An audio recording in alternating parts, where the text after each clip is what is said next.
오늘의 말씀 사사기 20장 36절에서 48절까지 말씀입니다. 그제서야 베냐민 자손은 자기들이 패한 것을 알았다. 이스라엘의 주력 부대가 자기들이 있던 자리를 베냐민에게 내주고 물러선 것은 기브와 둘레에 매복시켜둔 병력을 믿었기 때문이다. 매복한 군인들이 급히 나와 기브아로 돌격하여 사방으로 흩어져서 칼날로 기브아의 성읍 주민을 다 쳐 죽였다.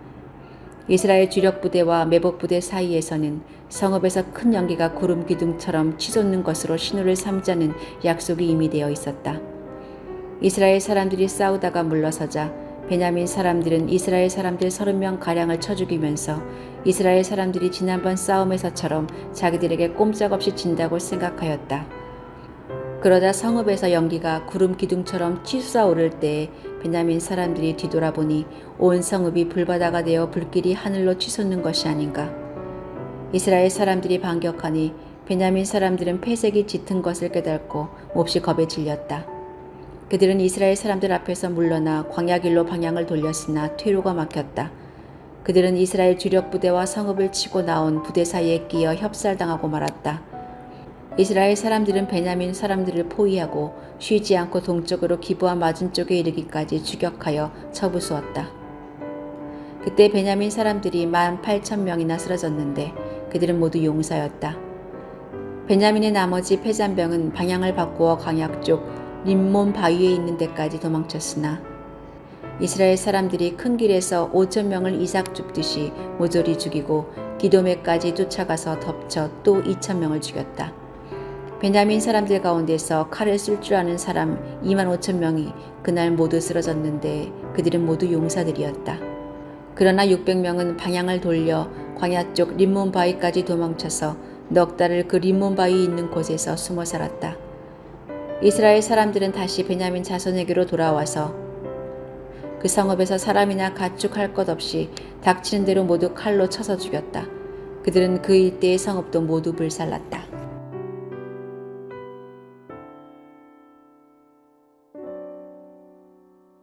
전쟁의 현장은 사람의 이성을 마비시키고 분노에 눈이 멀게 하는 현장입니다.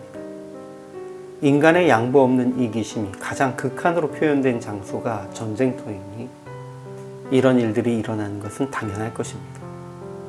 그래서 전쟁에 끌려 나온 것을 저주하며 내 손에 다른 사람의 피를 묻히지 않겠다고 다짐하던 이들마저도 전투가 시작되고 옆에 있는 전우가 피를 흘리며 죽어가는 모습을 보면 결국 분노가 끌어올라 전쟁에 참여하는 경우들을 볼 수 있습니다. 그동안 사사기를 묵상하면서 우리는 여러 사람이 육체의 정욕에 또 복수에 그리고 분노에 눈이 멀어서 실패한 것을 반복해서 묵상해 왔습니다. 어떤 경우이든 눈이 먼 상태로 행한 모든 일들은 후회를 가져올 뿐이었습니다.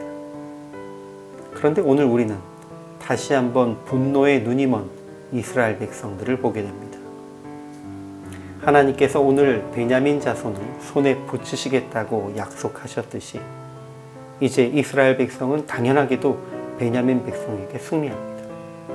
그리고 베냐민 지파 중에 전쟁에 참여한 인원 25,000명이 죽고 단 600명만이 림몬 바위에 도망하여서 목숨을 건졌습니다. 사실 이 정도에서 마무리되었다면 더 큰 비극은 일어나지 않았을 것입니다. 그러나 이스라엘 백성들은 앞선 패배로 인한 분노에 더해서 승리에 취해서 베냐민 자손의 온 성읍을 학살하고 불질렀습니다.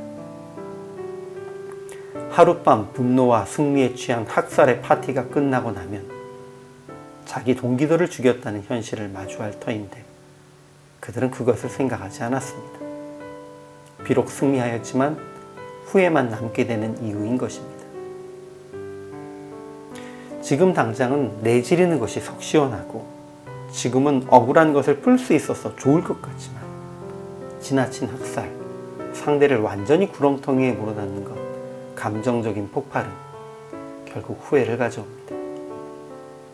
이것은 결코 하나님의 뜻도 아니며 하나님의 백성이 취할 행동도 아닙니다. 사람이었어 어쩔 수 없었다라는 것도 틀리지는 않습니다만 그렇기 때문에 더욱 하나님 안에 있어야 합니다. 물론 지금 우리가 분노를 참지 못하고 상대방의 목숨을, 생명을 빼앗는 일은 없을 것입니다.